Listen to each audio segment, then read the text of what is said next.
Hello बच्चों, कैसे हैं आप सभी। मैं विपुल आप सभी का स्वागत करता हूं आज के इस वीडियो के अंदर।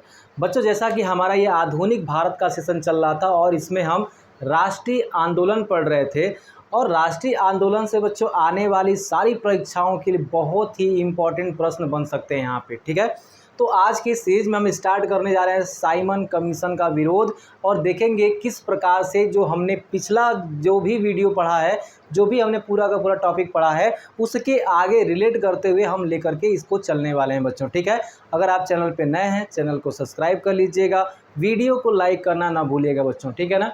देखिए यहाँ पे सबसे पहले है साइमन कमीशन बच्चों। ठीक है, तो आप याद रखेंगे साइमन कमीशन के बारे में कि ये साइमन कमीशन आखिर था क्या, इसका गठन क्यों किया गया।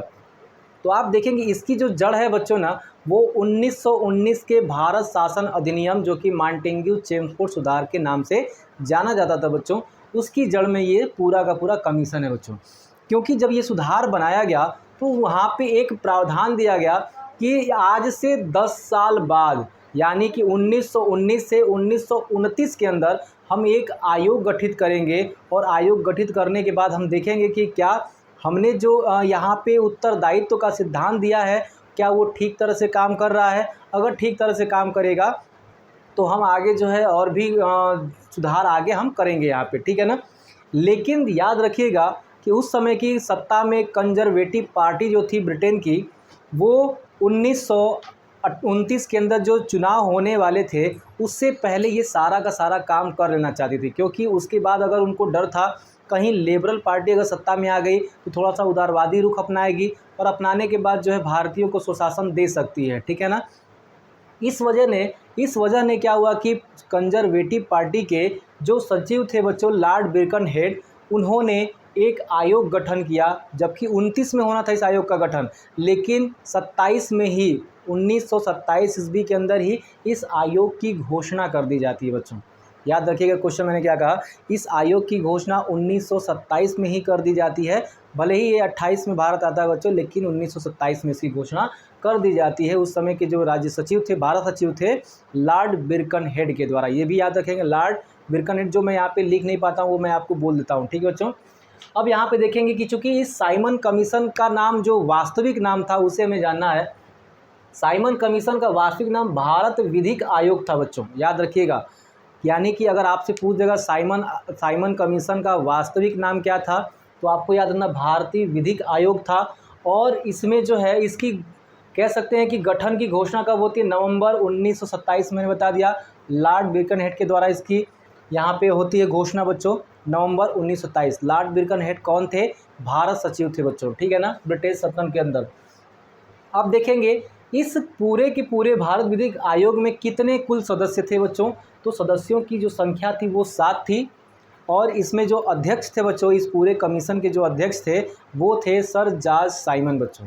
और उन्हीं के नाम पे जो है आगे कालांतर में इस भारत विधिक आयोग का जो नाम था बच्चों वो साइमन आयोग हो गया। याद रखिएगा ये जो 7 थे ये सातों बच्चों अंग्रेज थे, सातों गोरे लोग थे, यहाँ पे कोई भी भारतीय नहीं था। अब भारतीयों के दिमाग में ये खराब हुआ बच्चों, भारतीयों का दिमाग इसलिए खराब हो गया क्योंकि भारत के स्वशासन की चर्चा करनी है, भारत के ऊपर निर्णय लेना है। भारत के स्वशासन के ऊपर निर्णय लेने के लिए भारतीय इस कमीशन में है ही नहीं, बस इस कमीशन में कौन है, तो अंग्रेज हैं। इसलिए भारतीयों का रोज़ जो है लाजमी भी था। ठीक है ना। अब कह सकते हैं कि इस कमीशन का काम क्या था, साइमन कमीशन का जो काम था वो करना क्या था बच्चों, वो भारत में आ करके सरकारी व्यवस्था, शिक्षा के प्रसार, प्रतिनिधि संस्थाओं का अध्ययन करना था। याद रखिएगा ये 3 मुख्य कार्य जो थे इसके जिम्मे सौंपा गया था कि यहाँ पे सरकारी व्यवस्था जो है किस प्रकार से होनी चाहिए थी, यहाँ पे शिक्षा का प्रसार कैसा है, और प्रतिनिधि संस्थाओं का अध्ययन करके जो है रिपोर्ट देना था बच्चों। ठीक है ना, इस बात को भी आप याद रखेंगे। अब साइमन कमीशन भारत कब आता है, तो यहाँ पे आप याद रखेंगे 3 फरवरी 1928 को साइमन कमीशन जो है बम्बई पहुँच जाता है। ठीक है बच्चों, साइमन कमीशन कहाँ पहुँचता है बेटा, बम्बई पहुँचता है 3 फरवरी 1928 को। और इसके आते ही साइमन गो बैक का नारा जो है पूरे भारत में गूंज गया। लेकिन जो है आप याद रखिएगा कि साइमन कमीशन का विरोध भी इसीलिए हो रहा था क्योंकि उसमें कोई भारतीय सम्मिलित नहीं था बच्चों। इस आयोग के 7 सदस्यों में कोई भी भारतीय नहीं था। भारत के भविष्य की बात करनी थी और उसमें भारतीय ही नहीं थे, इसलिए जो है यहाँ पे एक व्यापक आंदोलन जो है वो चालू हो जाता है। ठीक है ना। अब जरा आएंगे यहाँ पे आयोग ने, चूँकि आयोग की संस्तुतियाँ क्या थी आगे की हम बात करेंगे, लेकिन पहले ये देखें कि ये जो आयोग है वो अपनी रिपोर्ट जब देता है तो उस रिपोर्ट में क्या क्या चीज़ों को वो पॉइंट वाइज वो बताना चाहता है। उसमें मैंने आपको 3 जो है मुख्य रूप से लिख दिए हैं जो कि एग्ज़ाम में पूछता है। चूँकि इसने अपनी जो रिपोर्ट थी बच्चों वो 1930 में देता है ब्रिटिश संसद को, क्योंकि 28 में तो भारत का पूरा अध्ययन करता है, अध्ययन करने के बाद पूरा मसौदा तैयार करता है और उसके बाद जो है वो ब्रिटेन संसद को जो है रिपोर्ट सौंप देता है 1930 को। तो पूछ सकता है साइमन कमीशन ने अपनी रिपोर्ट कब सौंपी थी, याद रखिएगा 1930 के अंदर। ठीक है ना। अब देखिए यहाँ पे तो उसकी संस्तुतियाँ क्या क्या थी। पहला चीज़ था कि देखो प्रांतीय क्षेत्रों में उत्तरदायी सरकार का गठन किया जाए। साइमन आयोग ने ब्रिटेन संसद से कहा कि देखिए जो है हम यहाँ पे कहीं ना कहीं प्रांतों को जो है स्वशासन दे सकते हैं या प्रांतों को उत्तरदायी बना सकते हैं। याद रखिएगा प्रांतों को जो बेटा है ना उत्तरदायी जो है वो बनाया जा सकता है। ठीक है, इस बात पे ज़रा याद रखिएगा आप। दूसरी चीज़ इसने कहा कि केंद्रीय विधानमंडल का पुनर्गठन किया जाना चाहिए। केंद्रीय विधानमंडल का पुनर्गठन किया जाना चाहिए। क्यों किया जाना चाहिए बच्चों? क्योंकि इनका मानना था कि देखिए केंद्रीय विधानमंडल के जो भी सदस्य हैं वे सदस्य प्रांतीय विधानमंडलों के द्वारा अप्रत्यक्ष रूप से चुन करके आने चाहिए। याद रखिएगा यहाँ पे इसने क्या बताया कि केंद्रीय विधानमंडल का पुनर्गठन में क्या था बच्चों कि जो भी सदस्य चुना जाएगा केंद्रीय विधानमंडल का वो प्रांतीय विधानमंडल के द्वारा चुना जाएगा और वो भी किस प्रकार से, अप्रत्यक्ष रूप से चुना जाएगा। फिर आगे इसने कहा कि देखो अभी जो है समय नहीं आया है कि केंद्र को जो है उत्तरदायी बनाया जाए। देखिए यहाँ पे प्रांतों को उत्तरदायी बनाने के लिए तो ये सिफारिश कर देता है, लेकिन केंद्र को उत्तरदायी सरकार का गठन न करने के लिए सिफारिश देता है और कहता है कि अभी वो समय नहीं आया है कि केंद्र को जो है उत्तरदायित्व दिया जाए बच्चों। अब याद रखिएगा पूरे के पूरे भारत में इसके आने की वजह से ही क्या हो चुका था कि यहाँ पे प्रतिक्रियाएं चालू हो गई थी, साइमन गो बैक के नारे लगने लगे थे और कांग्रेस जो है यहाँ पे व्यापक आंदोलन चलाने के पक्ष में थी बच्चों। ठीक है ना, व्यापक आंदोलन चलाने के पक्ष में थी। अब आगे चलते हैं, यहाँ पे देखेंगे भारतीयों की प्रतिक्रिया क्या थी इस आयोग के ऊपर बच्चों। ठीक है ना, तो मैंने आपको बताया भारतीयों की जो प्रतिक्रिया थी इस आयोग के ऊपर वो अच्छी नहीं थी। क्यों अच्छी नहीं थी बच्चों? क्योंकि इस आयोग के 7 सदस्यों के अंदर बच्चों एक भी भारतीय नहीं था और भारतीयों के भविष्य के बारे में चर्चा करनी थी इसको, और उसमें कोई भारतीय न हो तो फिर भारतीयों के लिए जो है यहाँ पे नाराज़ होना तो बनता है। तो यहाँ पे भारतीयों में सबसे पहले आप देखेंगे कांग्रेस ने मद्रास अधिवेशन में, याद रखिएगा कांग्रेस का जो मद्रास अधिवेशन 1927 में होता है उसमें जो है इस आयोग के बहिष्कार का निर्णय लिया गया। क्योंकि उस समय जो कांग्रेस एक संस्था थी, कोई भी आंदोलन चलाना था बच्चों, कांग्रेस पहले क्या करती, प्रस्ताव जारी करती थी, उस प्रस्ताव पे जो है सभी लोग सहमत होते थे, तब जा कर के ये सारी चीज़ें होती थी बच्चों। ठीक है ना। तो जब मद्रास अधिवेशन होता है कांग्रेस का 1927 के अंदर, तो इसमें एएम अंसारी जो हैं इसके अध्यक्ष होते हैं और आप याद रखेंगे कि आयोग के बहिष्कार का निर्णय लिया जाता है। ठीक है बच्चों, आयोग के बहिष्कार का जो है निर्णय लिया जाता है कि ये जो आयोग आ रहा है भारत में, कोई भी भारतीय सदस्य न होने के कारण हम इसका बहिष्कार करेंगे। और साइमन गो बैक के नारे भी लगे, काले झंडे भी दिखाए गए बच्चों। ठीक है ना, साइमन आयोग को।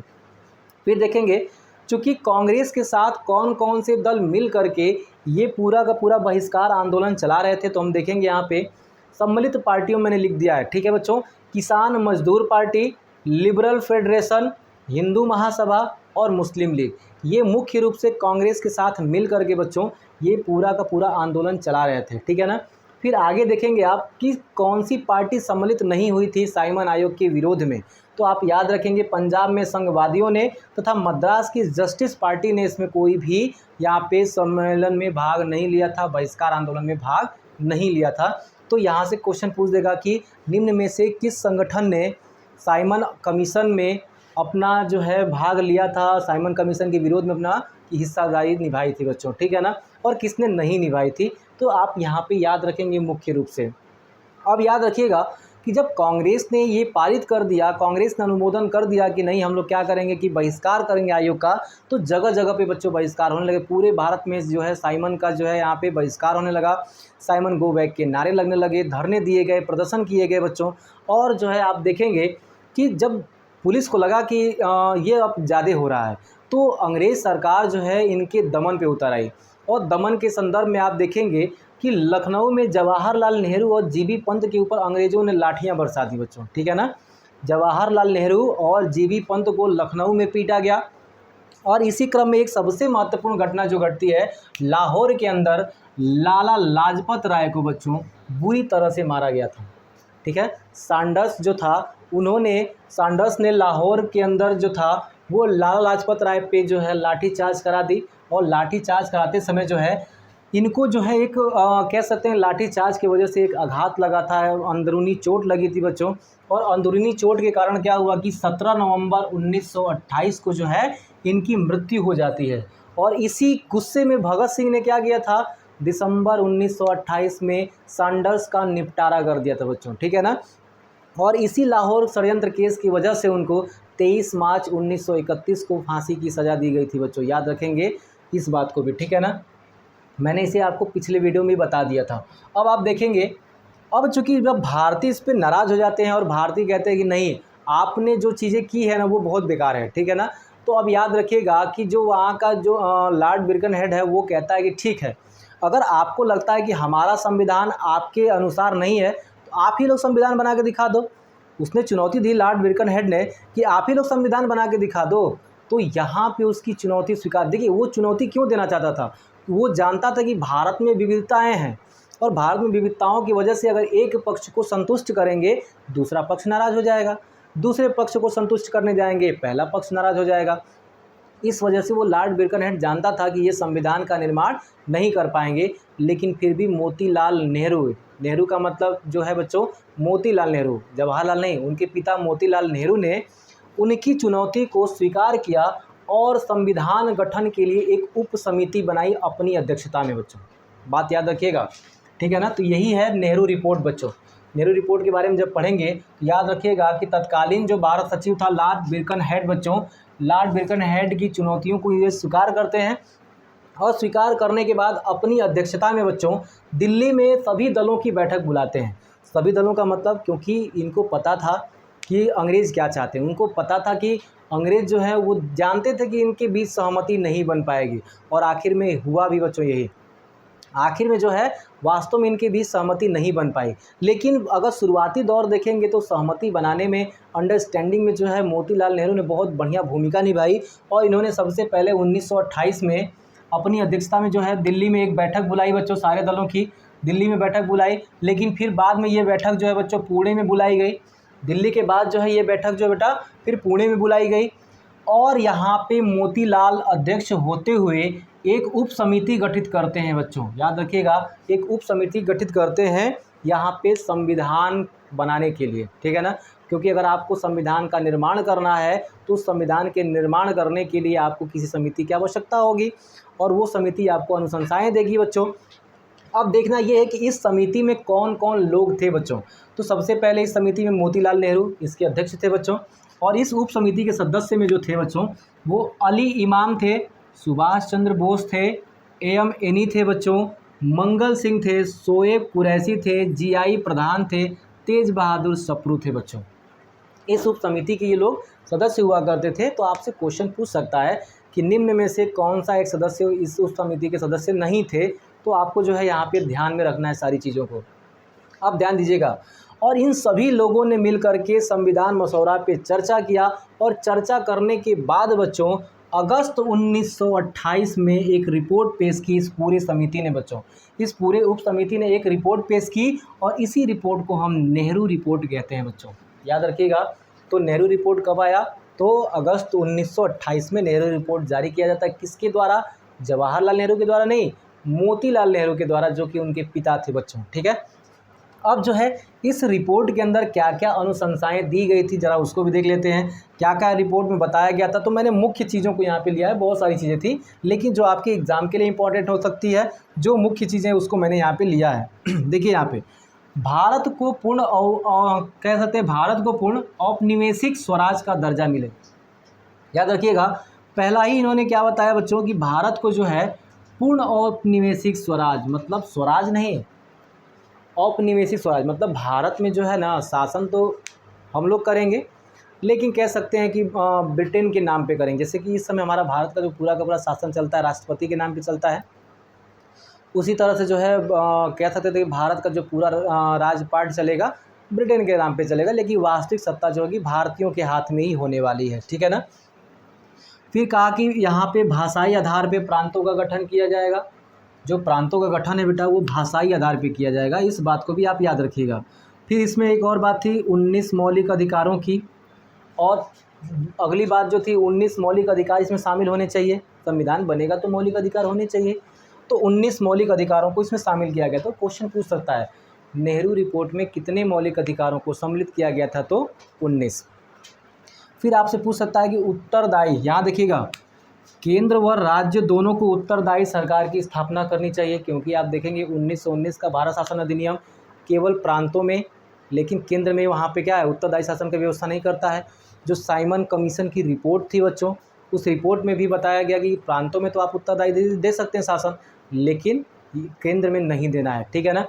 तो इन्होंने कहा कि नहीं देखिए आप केंद्र और राज्य में जो है उत्तरदायी सरकार की स्थापना कीजिए, और केंद्र को जो है 2 भागों में बांटिए। केंद्र सरकार को एक निम्न सदन जिनके सदस्यों की संख्या 500 होनी चाहिए, और एक उच्च सदन जिसके सदस्यों की संख्या 200 होनी चाहिए बच्चों, ठीक है ना। ये जो है मोतीलाल नेहरू ने अपने रिपोर्ट में बताया। फिर आगे सांप्रदायिक निर्वाचन प्रणाली को समाप्त किया जाए, ठीक है ना। ये अगली बात थी, सांप्रदायिक निर्वाचन प्रणाली को समाप्त किया जाए। धर्मनिरपेक्ष राज्य की स्थापना की जाए, मतलब राज्य जो है किसी भी धर्म के फेवर में नहीं रहेगा, एक धर्मनिरपेक्ष राज्य रहेगा बच्चों, ठीक है ना। दूसरी प्रतिरक्षा समिति, उच्चतम न्यायालय तथा लोक सेवा आयोग की स्थापना को लेकर के ये पूरा का पूरा इन्होंने मसौदा दिया कि देखिए हमको उच्चतम न्यायालय चाहिए एक ठो, कुछ उच्च न्यायालय भी चाहिए, हमें लोक सेवा आयोग भी चाहिए, और हमें जो है प्रतिरक्षा समिति भी चाहिए। हमारे संविधान में ये चीज़ें होनी चाहिए, ठीक है ना। दूसरी चीज़ इन्होंने कहा कि सिंध को बम्बई से पृथक कर एक अलग प्रांत बनाया जाए बच्चों। सिंध को बम्बई, क्योंकि जो सिंध था वो बम्बई प्रेसिडेंसी से ही वो कमांड होता था बच्चों, इसलिए कहा गया देखिए सिंध को आप पहले बम्बई से अलग कीजिए और उसको एक अलग प्रांत बनाइए, ठीक है ना। इस रिपोर्ट में कहा गया, और इस रिपोर्ट में एक और चीज़ जोड़ा गया कि महिलाओं को भी समान अधिकार प्राप्त होने चाहिए वोट देने का। और दूसरी चीज़ यहाँ पे जो वोट होगा वयस्क मताधिकार प्रणाली से होगा बच्चों, यानी कि इस रिपोर्ट में जो है सारी वो चीज़ें डाली गई जिससे कि भारत के कल्याण की बात हो सकती है बच्चों, ठीक है ना। लेकिन धीरे धीरे जो है ना इस रिपोर्ट पे सभी का कह सकते हैं कि फाइनल मुहर भी लग गया, सब लोग मान भी गए। लेकिन इसमें एक प्राणी थे जिन्ना, ठीक है बच्चों, मोहम्मद अली जो जिन्ना थे वे नहीं चाहते थे ऐसा, वे चाहते थे कि नहीं हमारे यहाँ जो है ना कुछ हमारी 4-5 मांगे उसको आप मान लीजिए, जहाँ भी मुसलमान जो है ना मुसलमानों के लिए पहले 1/3 सीटें आरक्षित कीजिए। इनका मानना था मोहम्मद अली जिन्ना का कि 1/3 सीटों को आप आरक्षित कीजिए, और इस तरह के जो है कई सारी मांग माने, जो कि हिंदू महासभा जो है वो हिंदू महासभा बेटा वहाँ पे नाराज़ हो जाती है। जब हिंदू महासभा को मनाने जाते हैं नेहरू जी तो फिर मुस्लिम महासभा नाराज़ हो जाती है। तो यहाँ पे मुस्लिम लीग और हिंदू महासभा के बीच में जो है अब ये फंस के रह जाते हैं, और फाइनली जो है जिन्ना ने अपने 1929 के अंदर 14 सूत्री मांगों को पेश करता है और कहता है कि हमें जो ये 14 सूत्री मांगे देना है तो दीजिए, अन्यथा हम इससे बाहर चले जाएंगे, ठीक है बच्चों। जिस वजह से जो है ये नेहरू रिपोर्ट जो है संविधान बनते बनते रह गया। तो आगे की जो चर्चा है बच्चों वो हम लोग अगले वीडियो में करेंगे। आज का ये वीडियो कैसा लगा है कमेंट करके ज़रूर बताइएगा। अगर वीडियो अच्छा लगा हो तो शेयर ज़रूर करिएगा। आज के लिए इतना ही, जय हिंद।